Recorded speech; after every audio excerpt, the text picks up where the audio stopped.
দেখুন, চাকরি চুরি, কয়লা চুরি স্পেসিফিক অভিযোগ তো ছিলই, তার সঙ্গে যে মারাত্মক অভিযোগগুলো যোগ হয়েছে সেগুলো অভাবনীয়। 300 কোটি টাকার মাটি চুরি এবং 250 কোটি টাকার আমফানের ত্রাণ চুরির অভিযোগ, একেবারে তথ্য প্রমাণ সহ, যার সৌজন্যে এই অভিযোগগুলো সামনে এলো তিনি আজ এই স্টুডিওতেই আছেন। বিজেপি নেতা এবং অভিষেক বন্দ্যোপাধ্যায়ের বিরুদ্ধে প্রার্থী হওয়া সেই অভিজিৎ দাস, যিনি ববি নামেই এলাকায় সব থেকে বেশি পরিচিত। তার অভিযোগ যে অভিষেক বন্দ্যোপাধ্যায়, তার আত্মসহায়ক সুমিত রায় এবং এদের সহযোগীদের মদতে দক্ষিণ 24 পরগনায় সরকারি জমির মাটি চুরি হয়েছে এবং 2017 থেকে 2025 সালের স্যাটেলাইট ছবি দিয়ে একেবারে পাশাপাশি রেখে ববি বলতে চেয়েছেন যে শুধু 300 কোটি টাকার আর্থিক দুর্নীতি নয়, এই দুর্নীতির সিন্ডিকেট জলাভূমি ধ্বংস করে পরিবেশের অপূরণীয় ক্ষতি করেছে। আমফানের ত্রাণের ক্ষেত্রেও ববির অভিযোগ আরও মারাত্মক।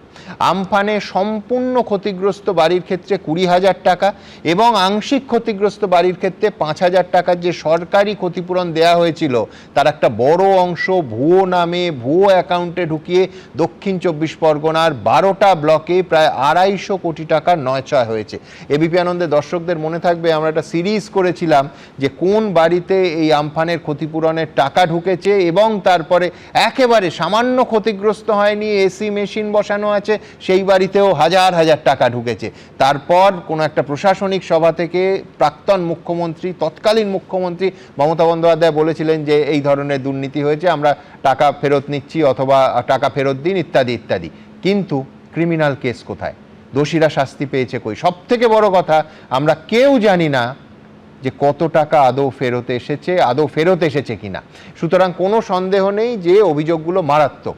আমি ববির কাছে যাব, আপনার কাছে ঠিক কি তথ্য প্রমাণ আছে এই দুটো এত কোটি টাকার?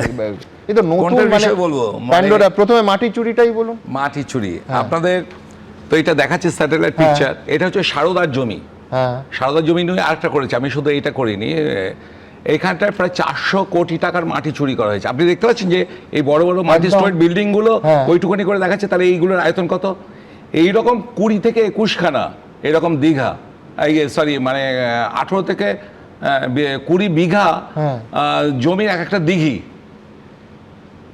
আপনার 200 স্কোয়ার ফিট মাটির দাম 6,500 থেকে 7,000 টাকা নেয়। তাহলে আপনি বুঝতে পারছেন কত করে। আমি 400 কোটি টাকা কম করে বললাম। এই টোটালটা একদম অভিযোগপত্র পরিষ্কার হয়েছে, এফআইআর হয়ে গেছে। এটা সারদাতে এটা হচ্ছে ইডিকে সুপ্রিম কোর্ট মানে রায় দিয়েছিল যে ইডির হেফাজতে থাকবে। তাহলে অটোমেটিক্যালি এটাই পিএমএল 2002 অ্যাক্টে করবে, সেকশন 3 along with section 4।